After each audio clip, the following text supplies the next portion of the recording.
Assalamualaikum warahmatullahi wabarakatuh.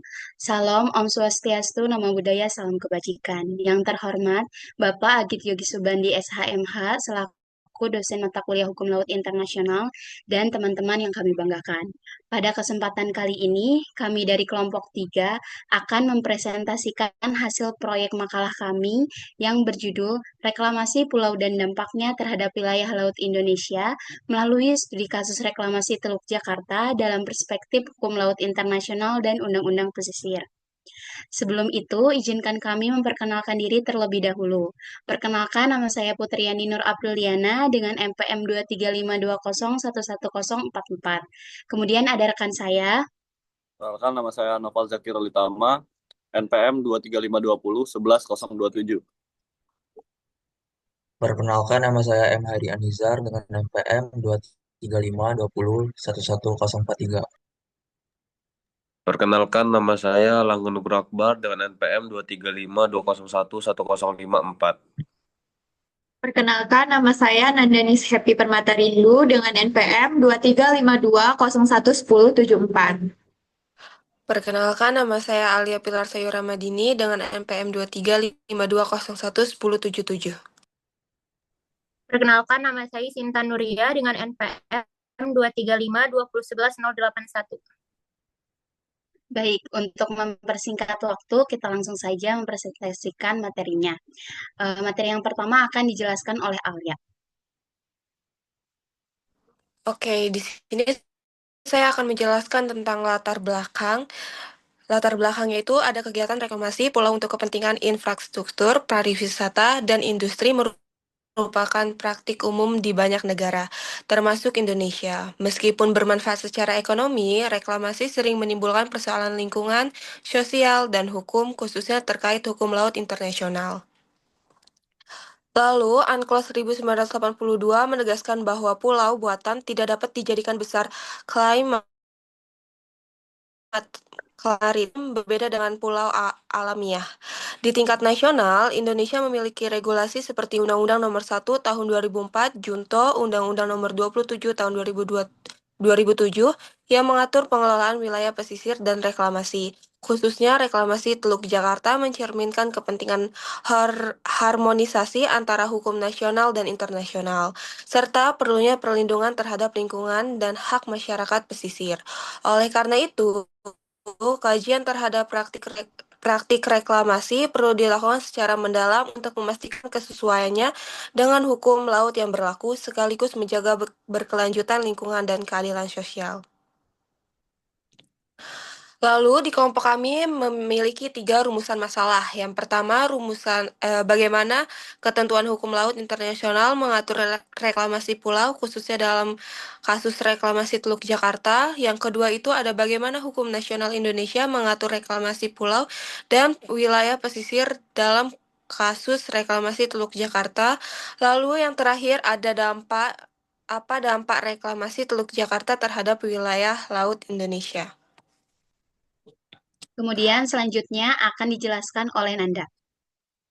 Kemudian tujuan penulisan kami yang pertama yaitu menganalisis ketentuan hukum laut internasional mengenai reklamasi pulau, khususnya sebagaimana diatur dalam UNCLOS 1982 dan penerapannya dalam kasus reklamasi Teluk Jakarta. Kemudian yang kedua tujuannya yaitu untuk mengkaji peraturan reklamasi pulau dan wilayah pesisir dalam hukum nasional Indonesia serta penerapannya dalam kasus reklamasi Teluk Jakarta. Kemudian yang ketiga untuk menjelaskan dampak reklamasi Teluk Jakarta terhadap wilayah laut Indonesia. Next. Kemudian kita lanjut ke pembahasan. Pembahasan yang pertama yaitu ketentuan hukum laut internasional terhadap reklamasi pulau dalam kasus reklamasi Teluk Jakarta. Reklamasi Teluk Jakarta menggambarkan kompleksitas antara hak negara pantai dalam melakukan pembangunan dan kewajiban internasional untuk melindungi lingkungan laut. Meskipun UNCLOS 1982 memberikan hak kepada Indonesia sebagai negara pantai untuk melakukan reklamasi di wilayah yuridiksinya, umumnya, hak tersebut tidak bersifat absolut. Reklamasi tidak dapat digunakan untuk memperluas batas maritim karena hanya pulau alami yang diakui sebagai dasar penetapan zona maritim. Reklamasi yang mengabaikan prinsip kehati-hatian tanpa memperhatikan dampak ekologis dan sosial melanggar ketentuan pasal 192 sampai 196 Unclos 1982 tentang pelindungan dan pelestarian lingkungan laut. Dalam praktiknya, proyek reklamasi Teluk Jakarta telah menimbulkan kerusakan lingkungan, konflik sosial, serta menunjukkan kelemahan dalam tata kelola dan penegakan hukum nasional. Oleh karena itu, reklamasi harus dilakukan dengan pendekatan yang holistik, melibatkan kajian ilmiah, kepastian hukum, dan partisipasi masyarakat agar sejalan dengan hukum laut internasional dan prinsip pembangunan berkelanjutan. Kemudian pembahasan selanjutnya akan dilanjutkan oleh teman saya. Bahasan selanjutnya akan dijelaskan oleh Hairi. Selanjutnya ada pengaturan reklamasi pulau dan wilayah pesisir dalam hukum nasional Indonesia pada kasus Teluk Jakarta.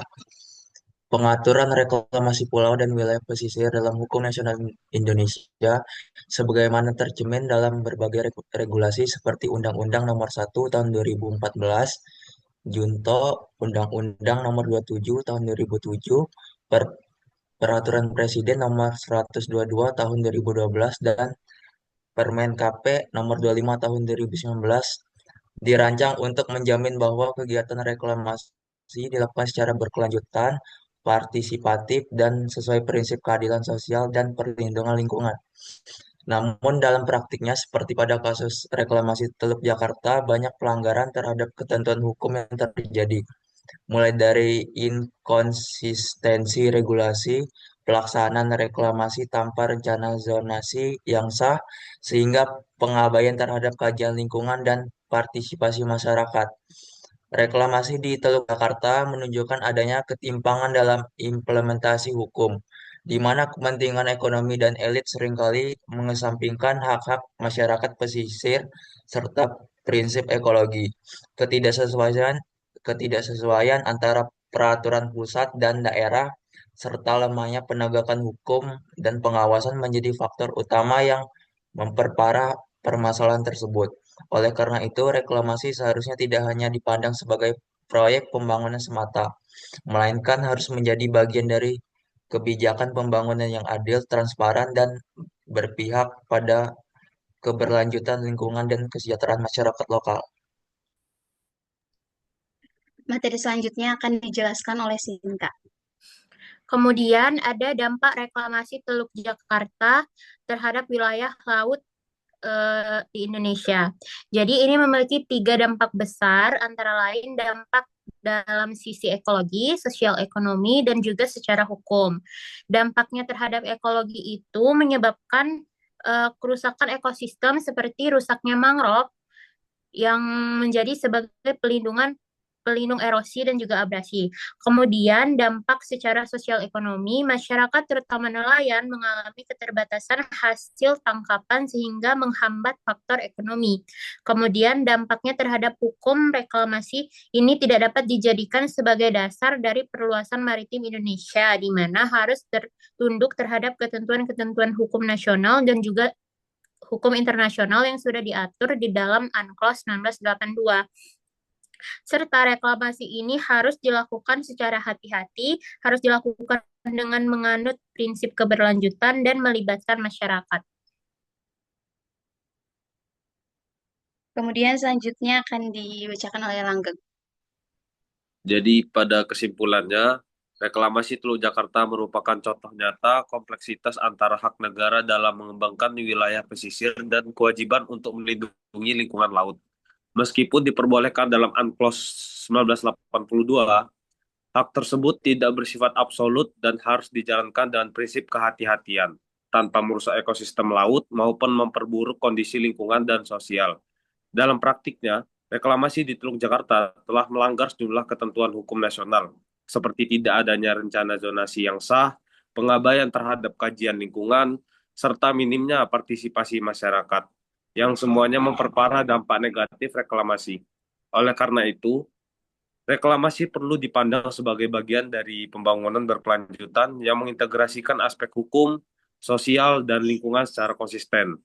Evaluasi menyeluruh sangat mendesak dilakukan guna memastikan bahwa pembangunan wilayah pesisir Indonesia selaras dengan hukum laut internasional, prinsip keadilan sosial, dan pelestarian lingkungan.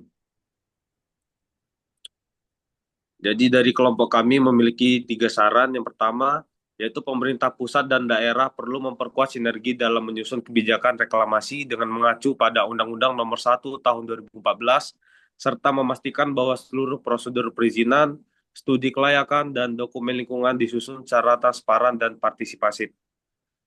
Yang kedua yaitu setiap proyek reklamasi harus mengedepankan perlindungan terhadap ekosistem laut, serta menjamin keberlangsungan hidup masyarakat pesisir dan nelayan melalui pelibatan aktif mereka dalam perencanaan dan pengawasan reklamasi. Dan yang terakhir yaitu Indonesia perlu memastikan bahwa pelaksanaan reklamasi tidak melanggar ketentuan UNCLOS 1982, khususnya pasal 192 sampai 194 tentang kewajiban melindungi dan melestarikan lingkungan laut, serta mencegah kerusakan lintas batas atau di wilayah laut lepas. Baik, selanjutnya mengenai hasil temuan akan dijelaskan oleh Noval. Hasil temuan. 1. Dari perspektif hukum internasional, kegiatan reklamasi hingga kini belum diatur secara tegas dan komprehensif. UNCLOS 1982 tidak secara eksplisit menyebutkan istilah reklamasi, ketidakjelasan, dan isi berpotensi memicu sengketa, terutama di antara negara-negara yang berbatasan langsung di wilayah laut. Karena reklamasi dapat mempengaruhi delimitasi dan penetapan batas wilayah negara. Kedua, kegiatan reklamasi yang menghasilkan pulau buatan tidak dapat dijadikan dasar untuk mengubah batas laut teritorial ZEE atau landas kontinen yang telah ditetapkan. Hal ini dikarenakan hanya pulau alami yang diakui sebagai dasar penetapan batas-batas maritim suatu negara. 3.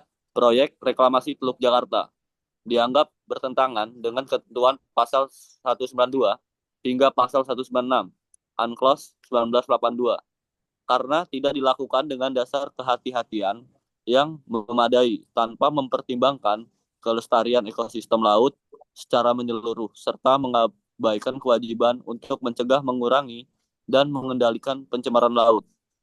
Kondisi ini menunjukkan adanya pelanggaran terhadap prinsip perlindungan lingkungan laut yang menjadi bagian integrasi dari hukum laut internasional. Kemudian hasil temuan selanjutnya, proyek reklamasi Teluk Jakarta melanggar Undang-Undang Nomor 27 Tahun 2007 tentang pengelolaan wilayah pesisir dan pulau-pulau kecil karena tidak ada dokumen rencana zona wilayah pesisir dan pulau-pulau kecil sebagaimana yang diatur dalam pasal 9 Undang-Undang Nomor 27 Tahun 2007. Selanjutnya, dalam hal perizinan terdapat 2 regulasi yang saling bertentangan, yakni Keputusan Presiden Nomor 52 Tahun 1995 mendukung keberlangsungan proyek reklamasi di wilayah pantai utara Jakarta, namun bertolak belakang dengan Peraturan Presiden Nomor 54 Tahun 2008 tentang Rencana Tata Ruang Jabodetabek Punjur yang menyatakan bahwa Kepres tersebut tidak lagi berlaku dalam konteks tata ruang. Selanjutnya, reklamasi Teluk Jakarta menyebabkan peningkatan sedimentasi yang menurunkan kejernihan air dan menghambat cahaya matahari yang masuk ke dasar laut, sehingga menurunkan produktivitas fitoplankton dan lamun sebagaimana produsen primer ekosistem laut. Kemudian, hasil temuan yang terakhir, proyek reklamasi Teluk Jakarta melanggar hak atas pekerjaan dan penghidupan yang layak bagi kemanusiaan yang dijamin oleh konstitusi. Reklamasi menimbulkan kerusakan terhadap ekosistem pesisir dan laut Teluk Jakarta. Hal itu berpengaruh terhadap nelayan tradisional yang menggantungkan hidupnya pada hasil laut. Baik, segitu saja presentasi dari kelompok kami. Mohon maaf apabila ada kesalahan. Wabillahi taufiq wal hidayah. Wassalamualaikum warahmatullahi wabarakatuh. Waalaikumsalam warahmatullahi wabarakatuh. Terima kasih wabarakatuh.